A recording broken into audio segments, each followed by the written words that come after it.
అందరికి నమస్కారం. నేను శిరీష. ముందుగా అందరికీ శ్రీ పరాభవనామ సంవత్సర ఉగాది శుభాకాంక్షలు. ప్రస్తుతం మనతో పాటు ఉన్నారు ప్రముఖ ఆధ్యాత్మికవేత్త శ్రీ శ్రీ నిత్య విద్యానంద భారతి స్వామి గారు. గురుగారితో మాట్లాడదాం. నమస్కారం గురుగారు. నమస్కారం. గురుగారు, ముందుగా మీకు ఉగాది శుభాకాంక్షలు అండి. ప్రేక్షక మహాశైలందరికీ కూడా పరాభవనామ సంవత్సర ఉగాది శుభాకాంక్షలు. గురుగారు, ముఖ్యంగా మనకి ఉగాది అనగానే మన తెలుగు ప్రజలకు గుర్తుకొచ్చేది జాతకాలు చూపించుకుంటారు. ఈ సంవత్సరం మాకు ఎలా ఉంది, ఎలాంటి పెట్టుబడులు పెట్టవచ్చు, ఏ విధంగా నష్టపోతాం, ఏ విధంగా మనకు అభివృద్ధి ఉంటుందని చూసుకుంటూ ఉంటారు. సో ముఖ్యంగా చూసుకుంటే మరి ద్వాదశ రాశులైన ధనుసు రాశి వారికి ఈ సంవత్సరం ఎలా ఉండబోతుందంటారు? ఆరోగ్యపరంగా, ఆర్థిక పరంగా ఎలా ఉంటుందంటారు? ఈ నవగ్రహాల ప్రభావం ఈ రాశి పట్ల ఎలా ఉంటుందంటారు? కొత్త సంవత్సరం రాగానే ప్రతి ఒక్కరూ కూడా వారి వారి జీవితాలు ఎలా ఉన్నాయి, ఎలా ఉండబోతున్నాయి, నా జాతకం ఎలా ఉంటుంది, నా రాశి ఫలాలు ఎలా ఉంటాయి, నా గ్రహయోగం ఎలా ఉంది అనేటువంటిది అందరూ విధానం ప్రకారం చూసుకుంటుంటారు. అయితే ఇందులో ధనుసు రాశి పరాభవనామ సంవత్సరంలో ధనుసు రాశి వారికి చాలా విచిత్రమైనటువంటి సంఘటనలు ఇక్కడ ఎదురవబోతా ఉన్నాయి. వీరు ఎంతో కష్టపడి ధనం బాగా సంపాదిస్తారు. దానికి సమానమైనటువంటి ఖర్చే వీరు చూస్తుంటారు. ఒక రకంగా కాస్త మిగులున్నటువంటి జీవితం వెళ్ళి ఈ సంవత్సరం. అందుకని వీరికి ఆదాయం 14 ఉంటే వ్యయం 11 ఉంటుంది. అంటే కాస్త మిగులులో ఉంటారు. మీరు గమనించండి, అందరికీ 2 ఆదాయం, 4 ఆదాయం, 10 ఆదాయం ఉంటుంది. వీరు 14 ఆదాయం ఉంటుంది, 11 వరకు ఖర్చు ఉంటుంది. అంటే ఒక 3 మిగిల్చుకుంటారు. అంటే ఏ రకంగా చూసుకున్నా ధనుసు రాశి వారి జీవితం ఎప్పుడు కష్టాలే. ధనుసు రాశి ఎప్పుడు కష్టాలే. అందుకని ధనుసు రాశి వారికి ఈ పరాభవన సంవత్సరంలో కాస్త నిలవలో ఉంటారు. ధనం విషయంలో జాగ్రత్తలు ఉంటారు. కొత్తగా సేవింగ్స్, కొత్తగా ఇన్వెస్ట్మెంట్స్ ఇవన్నీ స్టార్ట్ చేస్తారు వీళ్ళు. అందుకని ధనుస్సు రాశిలో ఉన్నటువంటి వారి కొత్త జీవితంలో కొత్త రకమైనటువంటి ప్రయత్నాల్లో కొత్త వ్యాపారాలు చేస్తూ కొత్త ఆలోచనలు చేస్తూ మంచి యోగాన్ని సృష్టిస్తారు వీళ్ళు. అందుకని కాస్త ఎప్పుడూ చూడలేనటువంటి ధనంలో కాస్త నిల్వ ఉంచుకుంటారు. అందుకని వీరికి ఈ సంవత్సర కాలం అంతా కూడా రాజ్యపూజ్యం 5 అయితే అవమానం 4 ఉంటుంది. అందుకని కాస్త గౌరవ మర్యాదను సంపాదించుకునేటువంటి పరిస్థితి కూడా ఇందులో ఏర్పడతా ఉంది. గురుగారు, ముఖ్యంగా చూసుకుంటే మరి ఈ ధనుసు రాశి వాళ్ళ స్వభావం ఎలా ఉంటుందంటారు? ధనుసు రాశి వారి స్వభావం ఎప్పుడూ కూడా తల్లి ఆధారపడటమే. ఎవరిని నమ్మరు. అనుమానితులు. ప్రతి విషయంలోనూ అనుమానం ఎక్కువ ఉంటుంది ధనుసు రాశి వారికి. వారు చేసే దాని మీద నమ్మకం, చేసే ప్రతి పని మీద మళ్ళీ అనుమానం, ఎదుటి వాళ్ళ మీద అనుమానం. ఏది పూర్తిగా నమ్మించేవారు. అక్కడ వచ్చిన సమస్య. అందుకని వీళ్ళు ఏం చేసినా కానీ నమ్మకాన్ని కోల్పోతుంటారు. ఇప్పుడు ఉదాహరణకి ఏదైనా ఒక 100 రూపాయలు ఖర్చు పెడదామని అనుకుంటారు. ఖర్చు పెడదాన్ని ప్రిపేర్ అయిపోయి లాకర్లోంచి తీసి జేబులో పెట్టుకుని బయలుదేరుతారు. తిరిగి మళ్ళీ 100 రూపాయలు ఇంటికి తీసుకొచ్చేస్తారు. మరి విద్యార్థులకు ఎలా ఉంటుందంటారు ఈ సంవత్సరం? విద్యార్థులకు ధనుసు రాశిలో ఉన్నటువంటి వాళ్ళకి మిశ్రమమైనటువంటి ఫలితాలు. ఇందులో విద్యార్థినులకే బాగుంటుంది. విద్యార్థుల కంటే అమ్మాయిలకి బాగుంటుంది. అమ్మాయిలకి చాలా బాగుంది. చదువుల పట్ల, వారి యోగ్యత పట్ల అన్ని రకాలుగా మంచి గుర్తింపు. అప్పుడు పిల్లలకి చాలా మంచి యోగాన్ని అయితే ఉందని చెప్పొచ్చు. గురుగారు, ముఖ్యంగా మరి వివాహ యోగం ఉందంటారా? వివాహ యోగాలు ధనుసు రాశిలో ఉన్నటువంటి ఆడపిల్లలకు కళ్యాణ ప్రయత్నాలు చేయొచ్చు, చక్కగా సక్సెస్ అవుతారు. మగపిల్లలకి వివాహ సంబంధాలు కుదరడం ఆలస్యం అవుతుంది. ఉద్యోగ వ్యవస్థలో ఉన్న వారికి ఎలా ఉంటుందంటారు? ఉద్యోగం మారాలి అనే ఆలోచన ఉన్న వారికి ఈ ఏడాది కలిసి వస్తుందండి. ఇక్కడ సమస్య ఏంటంటే ధనుసు రాశి వాళ్ళకి స్థిరత్వం ఉండదు. ఫస్ట్ అది ఏ ఉద్యోగంలో సంతృప్తిగా ఉంటారు. ఒక సంవత్సరంన్నర, 6 నెలలు ఇట్లా మారిపోతూనే ఉంటారు వీళ్ళు. ఈ పరాభవన సంవత్సరం ఇంకా దారుణంగా ఉంటుంది వీళ్ళ పరిస్థితి. ఉద్యోగాల్లో చేసేవాళ్ళు అయితే వెంటనే డిసిషన్ తీసుకుంటారు. తొందరపాటు నిర్ణయాలతో రిజైన్ చేస్తారు, బయటకు వచ్చేస్తుంటారు. మళ్ళీ అక్కడక్కడే తిరుగుతుంటారు. ఇలాగ సమయాన్ని వృధా చేసుకునేటువంటి ప్రయత్నం ఈ పరాభవన సంవత్సరంలో ధనుసు రాశి వారికి ఉంది. మొదటి పరమార్థం 6 నెలలు ఎలా ఉందంటారు వీళ్ళకి? మొదటి 6 నెలలు ధనుసు రాశి వాళ్ళకి సర్వసాధారణంగానే ఉంది. తర్వాత ద్వితీయార్థంలో ఉన్నటువంటి 6 నెలలు కూడా వీరికి చాలా బాగుందని చెప్పొచ్చు. ఎందుకనంటే వీళ్ళంతా నిరుత్సాహంతో ఉంటారు. తర్వాత కలిసి వస్తుంటుంది నెమ్మదిగా. అక్కడ కాస్త వీళ్ళు పట్టుదలతో గట్టిగా ఉంటే వీళ్ళు ఏదైనా చేయొచ్చు. నిరుత్సాహపడకూడదు. ఇంకా మొదటి 6 నెలలు మాత్రమే నిరుత్సాహం వీళ్ళకి. ద్వితీయార్థంలో చాలా బాగుంది. సంతాన యోగం ఉందంటారా? ధనుసు రాశి వారికి ద్వితీయార్థంలో సంతాన యోగం ఉంది. ప్రథమార్థంలో అంత ఉండదు. తల్లిదండ్రులు పిల్లల పట్ల ఎలాంటి జాగ్రత్తలు తీసుకోవచ్చు అంటారు ఈ ఏడాదిలో? అయితే ఇక్కడ ఒక చిన్న సమస్య ఏర్పడతా ఉంది.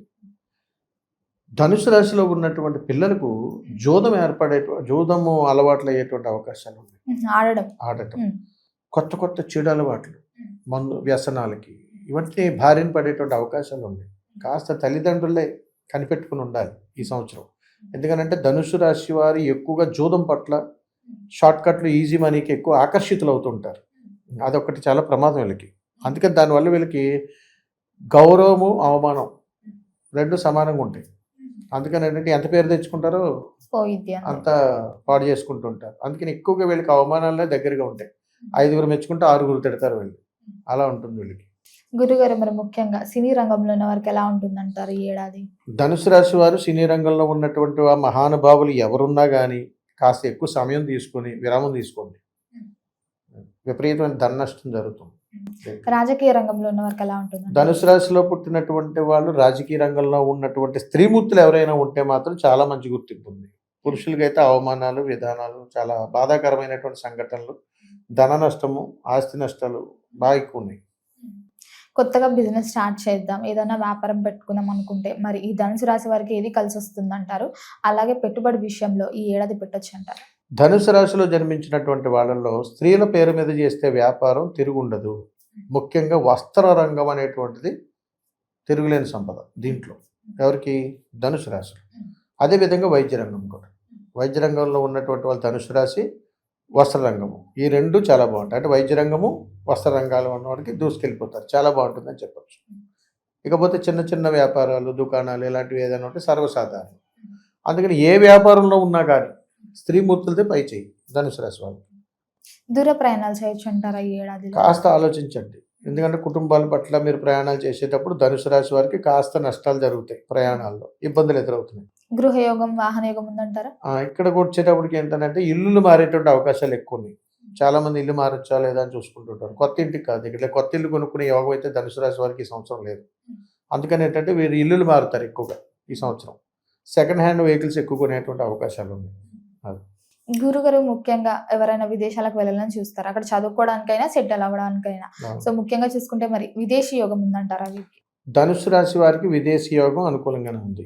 వెళ్ళొచ్చు. చక్కగా యోగకరమైనటువంటి అనుగ్రహాన్ని వీళ్ళు పొందుతారు. అందులో డౌట్ ఏం లేదు. ఎందుకంటే విద్యార్థులకు కాస్త ఆశాజనకమైనటువంటి ఫలితాలు ఉన్నాయి కాబట్టి ఇక్కడ కూడా అవకాశం ఉంటుంది.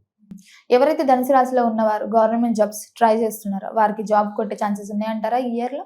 ధనుసు రాశి వారు ప్రభుత్వ ఉద్యోగ ప్రయత్నాలు కానీ చేస్తే పురుషుల కంటే స్త్రీలకు ఎక్కువ యోగం ఉంది. అందుకని మహిళలు ఎవరైనా ప్రభుత్వ ఉద్యోగాన్ని ప్రయత్నం చేసి ధనుసు రాశి ఉన్న వాళ్ళైతే చాలా కాన్ఫిడెంట్గా మీరు ముందుకెళ్ళిపోవచ్చు. గురుగారు ముఖ్యంగా ఈ రోజుల్లో చాలా మంది అనుకుంటుంటారు మా లైఫ్ లో ఒక టర్నింగ్ పాయింట్ వస్తే బాగుండు, ఏదైనా లక్ కలిసి వస్తే బాగుండు, ఏదైనా ఫేవర్ వస్తే బాగుండు మాకని. మరి ఈ ధనుసు రాశి వారికి ఇలాంటి యోగాలు ఏమన్నా కలిసి వస్తాయంటారా ఈ ఏడాది? పరాభవనామ సంవత్సరంలో ధనుసు రాశి వారికి కలిసి వచ్చేటువంటి మాసం కేవలం నవంబర్ మాత్రమే. ఒక నెలే. మీరు అడిగినటువంటి ఏదైనా ఆకస్మికంగా యూటర్న్ అయ్యేటువంటి సిచ్యువేషన్ పరాభవన సంవత్సరం మొత్తంలో వీరు కలిసి వచ్చేటువంటి మాసం 2026 నవంబర్లో.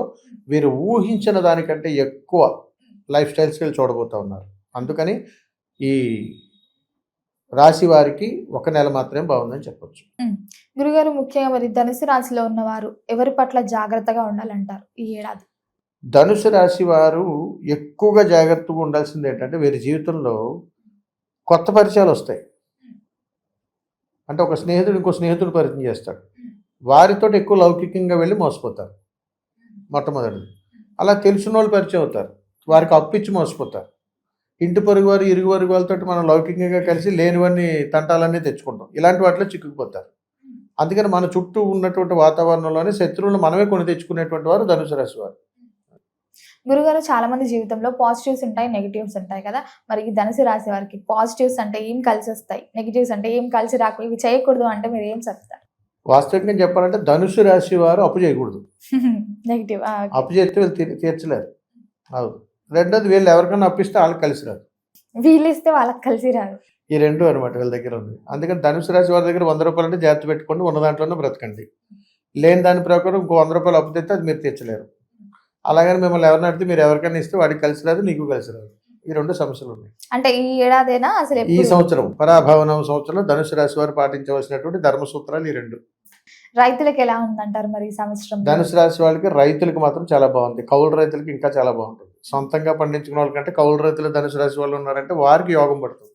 గురుగారు మరి మొత్తం మీద ఈ సంవత్సరం అంతా ఏ దైవాన్ని పూజించమంటారు, ఎలాంటి పరిహారాలు చేసుకోవచ్చు అంటారు? తప్పనిసరిగా తల్లి, ధనుసు రాశి వాళ్ళు ఈ సంవత్సరం మీరు ఆరాధించవలసినటువంటి మహాసంకల్పము, గ్రహము, అనుగ్రహము అనేటువంటి విధానానికి కానీ మనం వస్తే వీరు ఏదైనా అనాథ శరణాలయం కానీ వృద్ధాశ్రమాల్లో కానీ వీరు వస్త్రదానాలు చేయాలి ధనుసు రాశి వాళ్ళు. ఎందుకనంటే చాలా చోట్ల చాలా ఇబ్బందులు పడుతున్న వాళ్ళు ఉంటారు. ధనుసు రాశి వాళ్ళకి ఆకస్మికంగా నష్టాలు అనేటువంటి ఎక్కువగా ఉంటాయి. వీరు దీని నుంచి పోవటానికి అది బ్యాలెన్స్ చేసుకోవడం కోసం ఎక్కడైనా సరే వీరికి దగ్గరలో ఉన్నటువంటి సేవా కేంద్రాలు ఏదైనా ఉంటే వీరికి అందినంత వరకు సేవ చేయడం మంచిది. రెండోది, వీరు ఆరాధించవలసినటువంటి దైవం సుబ్రహ్మణ్యేశ్వర స్వామి వారు. ఎవరు? ధనుసు రాశి వారు.